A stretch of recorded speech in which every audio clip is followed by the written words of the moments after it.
Welcome to Boosting Student Ownership and Accountability with BlazeVIEW Gradebook. I'm Britt Bugbee, an instructional designer with the Center for E-Learning. In this video series, we are exploring the BlazeVIEW Grades feature and how to best use this feature and related tools to help students succeed. In video 1, we will look at the pedagogical purposes and best practices when grading, as well as a basic overview of the BlazeVIEW Gradebook and basic gradebook types.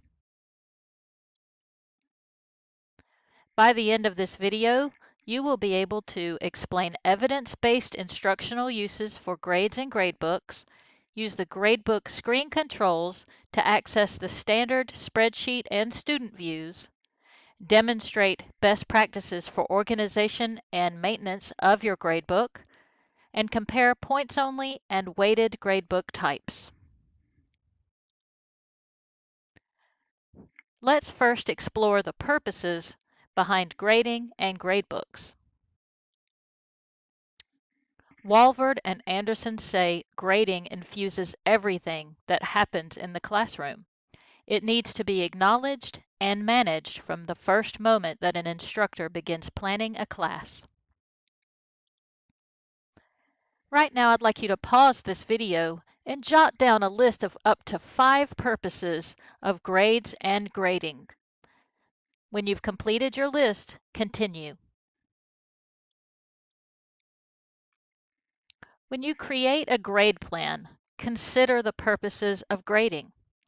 According to Walvard and Anderson, the 5 purposes of grading are evaluation, communication, motivation, organization, and faculty and student reflection. What does this mean? Evaluation means that the grading process should be as objective as possible and is primarily used to determine the quality of a student's work and success in the course. Communication means that the grades are not just for an instructor. They communicate the quality of a student's work and level of success in a course to the students as well as others, such as parents, advisors, and further grad schools and employers. For motivation, a grade affects how students perform in the class from that point forward. It can motivate them, help them focus, or cause them to give up. Organization is that you can break sections or topics throughout your course through formative and summative assessment grades, helping students understand where a new topic stops and starts.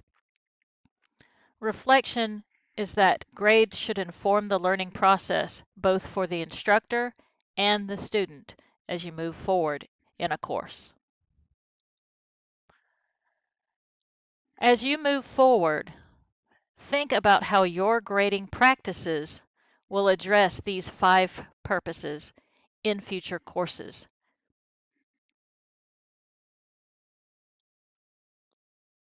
Let's look in BlazeVIEW at how instructors and students can interact with the gradebook and grades. First, let's find our gradebook. You'll go to Assessments and click Grades. The first screen you'll see is the standard view of the gradebook.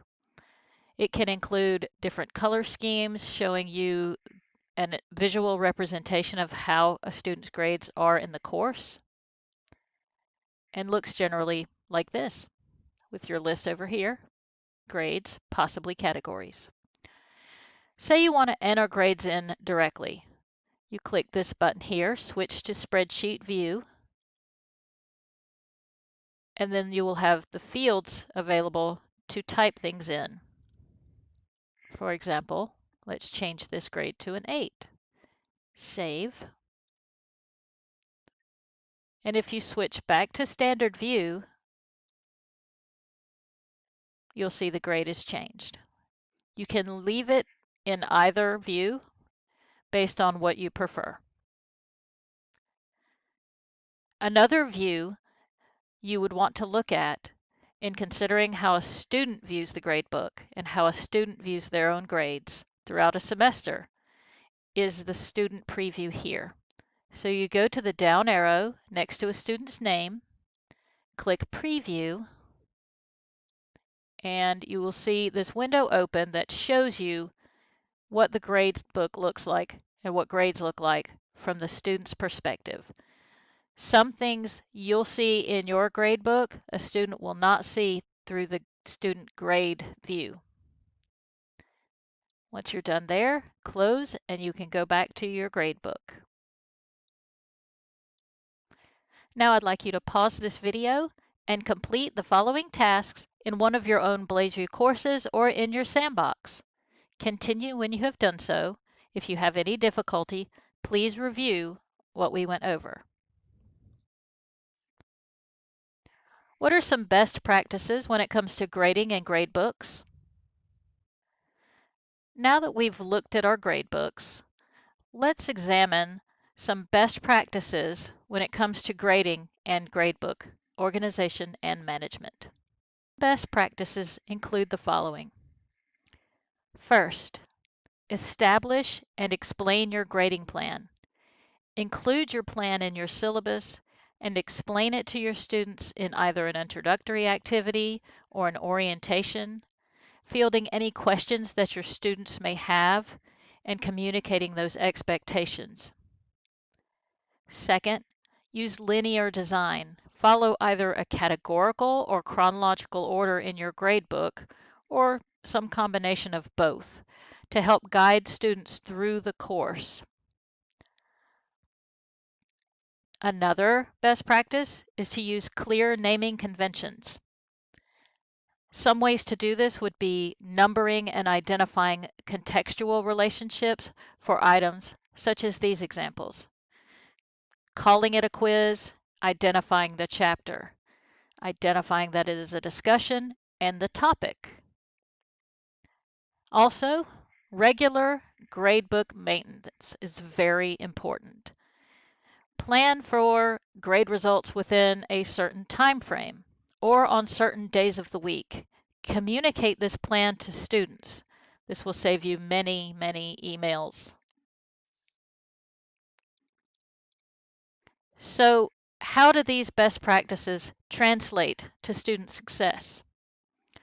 Establishing a grade plan and explaining it helps your students know what's expected of them and how to follow that through.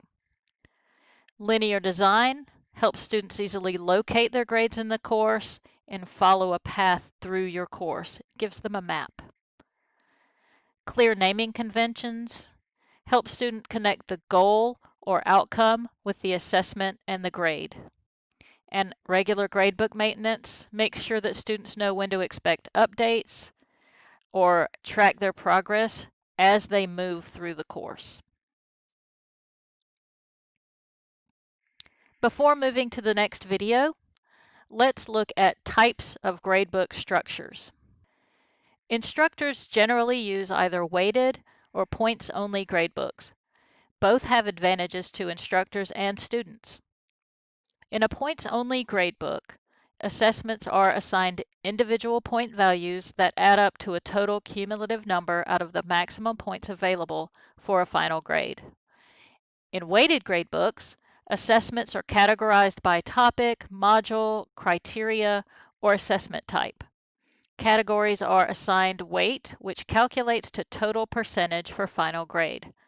You can see here how some of these advantages are reflected in the example images, and we will cover each of these more in a future video. Before we leave, pause for reflection. Consider these questions as you move forward and develop your grading plan and your gradebook. Are you setting your students up for success? Now that we have discussed theory and purpose of grading practices, we will begin creating our gradebooks. For video 2, I have divided the presentation into 2 parts. Depending on which type of gradebook you prefer, you can follow up with either a points-only gradebook creation or a weighted gradebook creation. If you're unsure which you prefer, Please explore both to figure out which is the best option for you and for your students. We will join back up for video 3. Please contact the Center for E-Learning if we can help you with anything we've covered in this video or for any other assistance as you develop your courses.